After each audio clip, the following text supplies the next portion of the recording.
Pessoal, aqui é o professor Fábio de Geografia e nessa semana os nossos estudos focam no capítulo 2 do nosso livro didático, o tema Mapas, o que são e para que servem. Então, na primeira página do capítulo, página 28, vocês podem observar que temos uma foto de um turista, aparentemente na cidade de Londres, na Inglaterra, e com um mapa na mão, se orientando.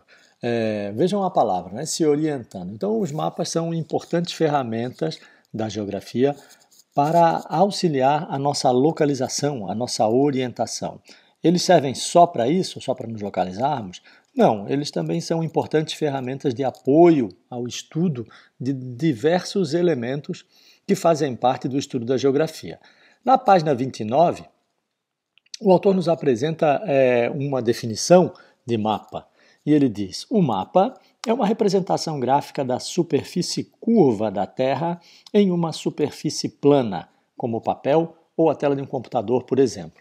Então imaginem vocês, a Terra é um planeta arredondado, né? Então nós precisamos representar esse relevo arredondado numa superfície plana. Imaginem vocês que tivéssemos um balão e nesse balão estivesse desenhado, por exemplo, um rosto, e esse balão está cheio.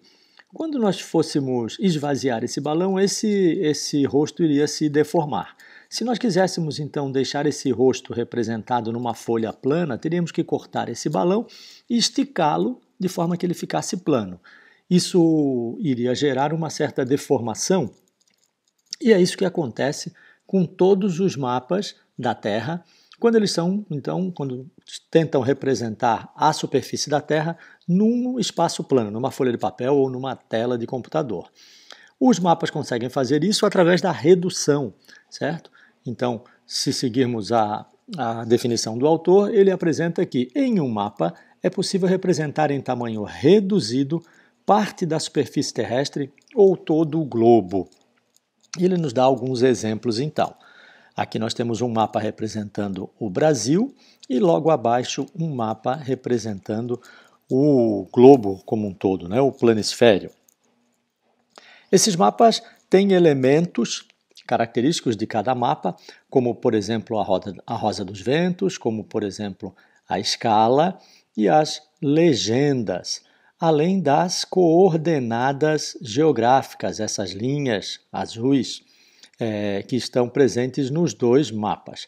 Nós vamos estudar isso com mais detalhe a partir da página 30, certo? Iniciando, então, pela leitura e interpretação desses mapas. Para que possamos ler os mapas e entender os mapas, nós precisamos fazer uso de algumas convenções. É assim que elas são chamadas. Então, aqui, logo no início da página, nós temos uma historinha, certo? Do Snoopy. E nessa historinha, a personagem pergunta: você sabe ler um mapa? É o que o Snoopy responde: é claro. E ela pergunta novamente: se você for visitar o seu amigo no Brasil, precisará de um mapa. E ele diz: sou bom em leitura de mapas. E aí ele, olhando o mapa mais atentamente, ele diz assim: só que eu não sei o que significam estes pontinhos, cores, linhas, quadrados, números e nomes. Então, todos esses elementos que ele listou, pontinhos, cores, linhas, quadrados, números e nomes, são convenções cartográficas, são elementos gráficos utilizados nos mapas para facilitar a sua leitura e interpretação. E são esses elementos, essas convenções cartográficas, que nós vamos começar a ver logo aqui abaixo. Então, a primeira que ele chama a atenção é a legenda. A legenda, essa caixinha aqui embaixo no canto inferior direito do mapa, onde ele apresenta os diferentes elementos representados textualmente, né? O rio, rio intermitente, capital, cidade principal, rodovia pavimentada, ferrovia, limite de estado e represa, e também graficamente, certo? Com essas linhazinhas. Se observarmos aqui nos mapas, ou nesse mapa aqui em especial, e todos os mapas devem conter uma legenda, nós podemos ver esses elementos listados aqui, certo? A linhazinha azul, representando os rios, a linhazinha da represa, aqui uma represa, a linhazinha vermelha, demonstrando as rodovias pavimentadas, as linhazinhas pretas, mostrando uma ferrovia, as outras um pouquinho mais clarinhas, representando o limite de estado, e as principais cidades, certo? Como a capital, com uma bolinha um pouquinho maior, e as cidades principais, mas que não são a capital, cidades grandes, importantes, mas que não são a capital, ficam representadas com uma bolinha um pouco menor. Então, essa é uma forma de auxílio na leitura, na interpretação dos mapas. Esses tracinhos, bolinhas, tracinhos de uma cor ou de outra, são convenções utilizadas na leitura dos mapas. Ou seja, em todo o mapa, eles devem ser iguais. Ok? Bom, além das convenções apresentadas agora, nós temos também a escala, essa barrinha preta e branca representada aqui logo acima da caixinha, e a rosa dos ventos, esse outro desenho aqui que apresenta os principais ou os pontos cardeais, norte, sul, leste e oeste, e nos dá a orientação dos pontos colaterais também, o nordeste, o sudeste, o sudoeste e o noroeste, ok? Isso nós veremos nas páginas seguintes. Bom, sobre a escala, que eu acabei de mencionar, o autor chama atenção para dois tipos de escala utilizadas nos mapas. Esses dois tipos de escala são a escala numérica e a escala gráfica. Escala gráfica é aquela que apresentamos na página anterior, vou voltar aqui brevemente. Essa escala aqui, essa barrinha preta e branca, logo acima da legenda. E a escala numérica, então, com esse tipo de representação, nesse caso aqui, 1 por 5.000. O que significa a escala? Olha lá, o que o autor apresenta para nós. A escala reduz todos os elementos representados, mas mantém a proporção em relação à realidade. Ou seja, uma escala, nos permite reduzir o tamanho do território que estamos buscando representar para um tamanho proporcional no mapa. Então, imaginem que eu quisesse representar a quadra do melão em um mapa. Eu não consigo desenhá-lo do tamanho real numa folha de papel, teria que ser uma folha do tamanho da quadra do melão, e isso seria impraticável, não teria muito sentido para o estudo. Então, nós tentamos representar a quadra do melão numa folha de papel de um caderno, por exemplo. Então, em algum momento, nós vamos ter que usar uma escala, ou seja, nós vamos ter que definir que, por exemplo, 100 metros lá na quadra do melão, na vida real, será representado no nosso papel por 1 centímetro, por exemplo, ou por 10 centímetros. Nós vamos definir a escala utilizada, uma escala maior ou uma escala menor.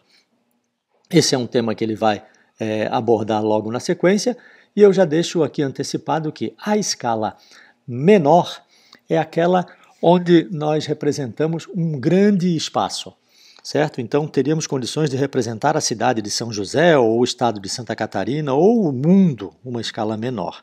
Uma escala maior, então, é aquela escala que representamos espaços menores. Então, se usássemos uma escala menor para representar o mundo, usaríamos uma escala maior para representar a cidade de São José. O que diferencia uma da outra é que nas escalas menores, nós representamos uma grande área, mas com pouca definição, com poucos detalhes. Numa escala maior, nós representamos uma área pequena de uma região, mas, no entanto, temos uma grande quantidade de detalhes, certo?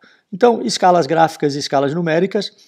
Na escala gráfica, então, está diretamente no mapa representado a proporção, voltando no mapa anterior para deixar claro. Então, aqui, esse trechinho preto do 0 até o 220 representa, na vida real, 220 quilômetros. Esse trechinho inteiro do 0 até o 440 representaria, na vida real, 440 quilômetros. Então, significa que se pegarmos essa distância aqui do 0 ao 220, que é 1 centímetro, e colocássemos aqui no mapa, a distância entre os pontos marcados aqui no mapa equivaleria a essa distância de 220 quilômetros lá na vida real. Quando tratamos de uma escala numérica, o conceito é o mesmo, mas a forma de representação muda um pouco. Enquanto lá eu tinha 1 centímetro valendo 220 quilômetros, aqui eu tenho 1 centímetro valendo 5.000 centímetros.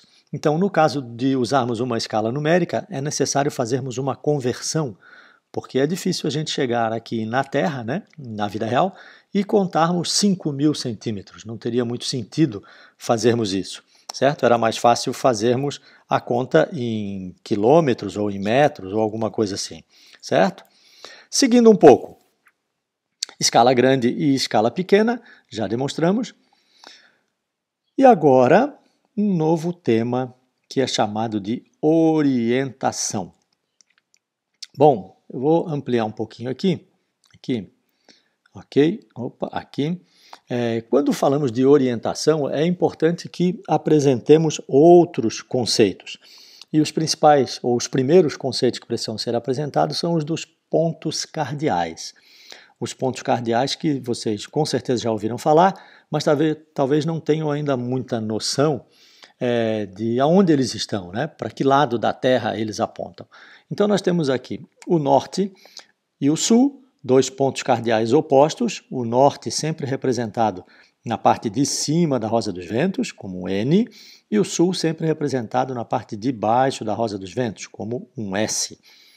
O leste e o oeste. O leste sempre representado na parte direita da rosa dos ventos, representado por um L, e o oeste sempre na parte esquerda da rosa dos ventos, representado por um O. Dessa forma, nós temos 4 pontos cardeais, que são o norte, o sul, o leste e o oeste. Mas se voltarmos os olhos aqui para a rosa dos ventos, no canto esquerdo da tela, veremos que aparecem vários outros pontos demarcados na rosa dos ventos. Esses são chamados de pontos colaterais e subcolaterais. Então, nós precisamos entender que entre o norte, o N na rosa dos ventos, e o leste na rosa dos ventos, existem outras inúmeras posições.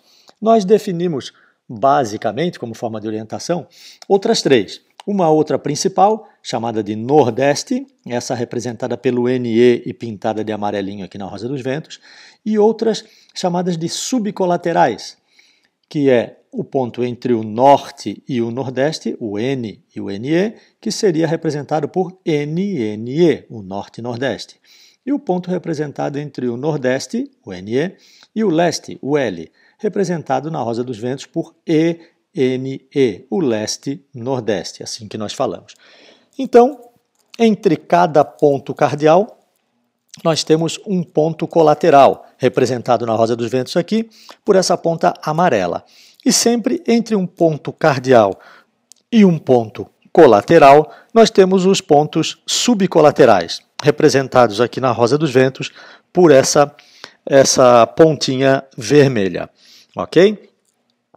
Essa definição de orientação ela é muito importante para que nós nos localizemos na Terra, né? Imaginem vocês, na época das grandes navegações, que nós apresentamos na matéria anterior, quando começamos a introduzir o tema de localização, utilizando pontos de referência, como é que os navegadores faziam para se orientar, ou como é que os exploradores faziam para se orientar no meio de uma floresta enorme, onde eles não tinham como definir pontos de referência, eles não conheciam a região. Então eles precisavam ter um mínimo de capacidade de se dirigir para um ponto específico. E para isso, os pontos cardeais, colaterais, subcolaterais eram importantíssimos, indispensáveis. E para medir os pontos cardeais, colaterais, subcolaterais de maneira mais precisa, foi inventado pelos chineses um instrumento muito famoso hoje em dia chamado de bússola, certo? A bússola é um instrumento que sempre aponta, então, para o norte, né? A bússola possui uma agulha, essa agulha ela é magnetizada e como na Terra existem nos polos grandes concentrações de metais magnéticos, de ferro, por exemplo, a agulhinha da bússola, estando solta, livre, ela sempre gira e aponta em direção a esses pontos, ao ponto norte magnético da Terra, ok? Sabendo onde fica o norte e conhecendo o desenho aqui da rosa dos ventos, nós saberemos onde está o sul, onde está o leste e onde está o oeste. E dessa forma, então, podemos marcar os pontos colaterais entre os pontos cardeais e os subcolaterais como eu falei, entre o ponto cardeal e o ponto colateral. Ok? Seguindo um pouquinho, aqui traz um exemplo das grandes navegações, e falando o que os navegadores, né, lá nos séculos XV e XVI, faziam, o que eles buscavam nessas grandes viagens, certo? Então esse intervalo aqui, esse período entre o século XV e XVI ficou conhecido como o século das grandes navegações, certo? A era das grandes navegações. E durante esse período, então, os europeus, vários países da Europa, saíram em direção aos oceanos para desbravar novas terras. Né? Sempre saíam em busca de metais preciosos, em busca de comidas especiais, de especiarias, de temperos, em busca também de mão de obra, que eles acabavam naquela época transformando em escravos, certo? E também na tentativa de levar a sua cultura, principalmente a sua religião, certo? Que na época a religião predominante entre os exploradores era o cristianismo. Então eles levavam o cristianismo para essas novas terras, catequizando, cristianizando os povos que eram descobertos naquele momento, com um grande destaque aqui para a América, certo? Todos os povos aqui americanos, né? Desde a América do Norte até aqui a América do Sul. Bom, esse é um tema muito falado na história e nós falaremos aqui superficialmente a respeito dele e vocês discutirão bastante isso nas aulas de história, eu tenho certeza, ok? Seguindo um pouquinho, na página 34 agora, então, o nosso livro apresenta o conceito de linhas imaginárias. Bom, para que consigamos nos localizar, certo?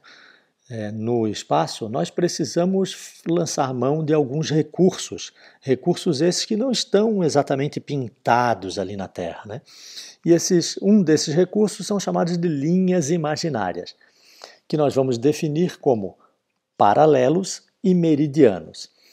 Quais são os paralelos e quais são os meridianos entre essas linhas imaginárias? Então, ficou convencionado, ou seja, ficou definido, acordado, que todas as linhas imaginárias, significa que elas não existem, não estão pintadas na superfície terrestre, elas estão na nossa cabeça, certo? Imaginárias, na nossa imaginação. Todas as linhas horizontais, ou seja, todas as linhas que estão deitadinhas aqui, são chamados de paralelos. E todas as linhas imaginárias que estão na vertical, ou seja, essas linhas em pezinhas aqui no mapinha de baixo, são chamadas de meridianos. Bom, é com base nesses dois conceitos, de paralelos e de meridianos, que nós conseguimos definir o que é chamado de coordenada geográfica. Um tema que nós vamos discutir na próxima videoaula e que é importantíssimo para a nossa localização na superfície terrestre.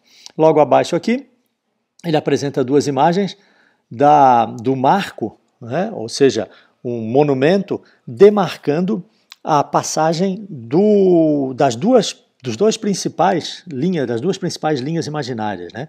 O principal paralelo, que é o paralelo do Equador, e esse paralelo ele corta parte do Brasil, né, no estado do Pará, na cidade de Macapá. Então ele está aqui representado. Esse é um monumento representando a passagem da linha do Equador, da linha imaginária, lembrem-se, a linha imaginária do Equador pelo território brasileiro. E esse é o monumento representando a passagem da linha imaginária chamada Meridiano de Greenwich, no Observatório Real de Greenwich, na Inglaterra. Ok? Então, lembrem-se, essa linha que está pintada no chão aqui é uma linha imaginária, aqui ela está pintada só a título de representação, de deixar claro que esse é o lugar onde passa essa linha imaginária chamada Meridiano de Greenwich, e aqui no Brasil também essa linha imaginária passa agora com o paralelo do Equador, certo? O principal paralelo.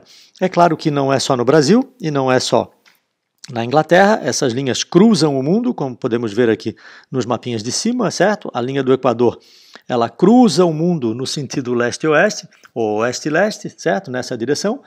E a linha do meridiano de Greenwich, ela cruza o mundo no sentido norte-sul ou sul-norte, certo? É uma linha vertical e a linha do paralelo do Equador é uma linha horizontal. É com base nelas, nas duas, que nós veremos o próximo tema na próxima aula, que chama Coordenadas Geográficas, ok? Por enquanto, vocês façam os exercícios do livro até esse momento. Eu também postei aqui uma sequência de exercícios a respeito dessa parte da matéria. E sigam os seus estudos. Tendo dúvida, me contactem pelo Google Classroom. Muitos alunos estão com alguma dificuldade para realizar as atividades, certo? Eu lembro de novo aqui que já respondi isso lá nos chats, mas não sei se todos os alunos estão conseguindo acesso. Então aqui eu lembro a vocês que quando vocês acessam o Google Classroom, vocês usam aquele e-mail que a prefeitura lhes passou. Quando vocês entram no sistema, então é aquele e-mail que está funcionando. Mas quando vocês clicam dentro do sistema do Google Classroom para acessar uma atividade, o navegador vai abrir uma nova janela. E quando ele abre essa nova janela, ele busca o e-mail padrão que está configurado no navegador onde vocês estão tentando abrir. Pode ser no telefone celular, ou no computador, ou no tablet. E esse e-mail padrão, se não for esse e-mail da prefeitura, ou seja, se existir algum outro e-mail já cadastrado ali, o e-mail pessoal de vocês, ou do pai, da mãe, o e-mail do irmão, da irmã, enfim, se houver um outro e-mail qualquer definido como e-mail padrão desse navegador, o Google Classroom não vai conseguir abrir a atividade, porque só quem tem acesso à atividade é quem tem esse e-mail da prefeitura. Então, como é que vocês solucionam isso? Primeira opção, vocês tentem usar um navegador que não tenha nenhum e-mail padrão cadastrado. Às vezes basta trocar de navegador, no caso do computador, ou do celular, do tablet e tal, que vocês conseguirão acesso. Se isso não funcionar, vocês podem entrar nas configurações do computador ou do telefone, as configurações do navegador que está sendo utilizado, e mudarem o e-mail padrão, certo? Cadastrarem o e-mail da prefeitura como e-mail padrão. E uma terceira opção que eu sugiro é vocês desconectarem todas as contas de e-mail que estiverem, por acaso, conectadas, né? Logadas. Para desconectar essas contas, não adianta fechar a janelinha da conta, ok? Vocês precisam sair dessa conta, né? Entrar dentro da conta de e-mail e sair dela. Se vocês fizerem isso e mantiverem apenas a conta da prefeitura logada, quando vocês clicarem na atividade, vocês serão direcionados para ela e poderão vê-la, poderão abri-la, ok? Eu espero que isso tenha ajudado. Digo que alguns alunos estão tendo esse problema, outros estão abrindo tranquilamente todas as atividades, respondendo as atividades, já tenho inúmeras respostas aqui comigo. Ok? Pessoal, obrigado pela atenção. Fico à disposição, então, pelo Classroom e até a próxima atividade.